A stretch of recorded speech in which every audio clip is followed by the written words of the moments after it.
Idara ya upelelezi na makosa ya jinai DCI nchini Kenya imetoa video kutoka kwa CCTV ya shule ikionyesha kile kilichojiri muda mfupi kabla ya tukio la moto kuanza kwenye bweni la shule ya wasichana ambapo wanafunzi 16 wa Utumishi Academy walipoteza maisha na wengine kujeruhiwa. Uchunguzi wa CCTV kwa ushirikiano na walimu, timu ya uchunguzi imebaini wanafunzi 7 walihusika kwenye kitendo hicho kabla ya kutoka nje ya bweni. Wakati uchunguzi unaendelea kubaini hasa kilichojiri, video kutoka kwa CCTV imeonyesha kuwa karibu saa 6:10 usiku wanafunzi kadhaa walitembea kimya kimya ndani ya bweni wakati wengine wamelala fofofo. Video iliyotolewa inaonyesha wanafunzi hao wakiingia kwenye chumba nambari 11 kwa muda mfupi sana kabla ya kuendelea kutembea eneo lingine la bweni. Wanafunzi wanaonekana wakifanya mienendo ya kimya kimya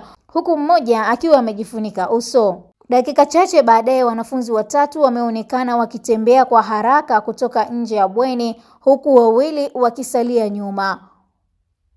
Wachunguzi wanasema wanafunzi hao walielekea sehemu nyingine ya bweni wakiwasha kibiriti kabla ya kuelekea eneo la mlango wa kutoka nje ya bweni. Wakati huu moto ulienea kwa kasi zaidi na ndani ya dakika chache moshi na miale ya moto ilianza kuonekana katika jengo hilo.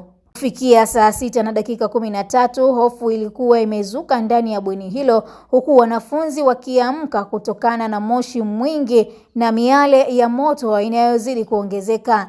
Wengine wameonekana wakijaribu kuelewa kilichokuwa kikiendelea huku wengine wakihangaika kutafuta njia ya kutoka. Na ndani ya dakika 5 moto huo ulikuwa umeteketeza sehemu kubwa ya bweni huku wanafunzi waliojawa na hofu wakitafuta njia ya kutoroka. Kati ya wanafunzi 8 waliokuwa wamezuiliwa awali, 6 wamethibitishwa kupitia picha za CCTV. Wa7 ni miongoni mwa walioruhusiwa kuondoka na wazazi wao hapo awali, ambaye kwa sasa hayuko kituoni, lakini juhudi zinaendelea kuhakikisha amepatikana na kukamatwa. Wakati huo huo, vipimo vya DNA vya wanafunzi 16 walioaga dunia kwenye mkasa huo, matokeo yameonyesha kuwa walifariki dunia kutokana na majeraha ya moto kupita kiasi.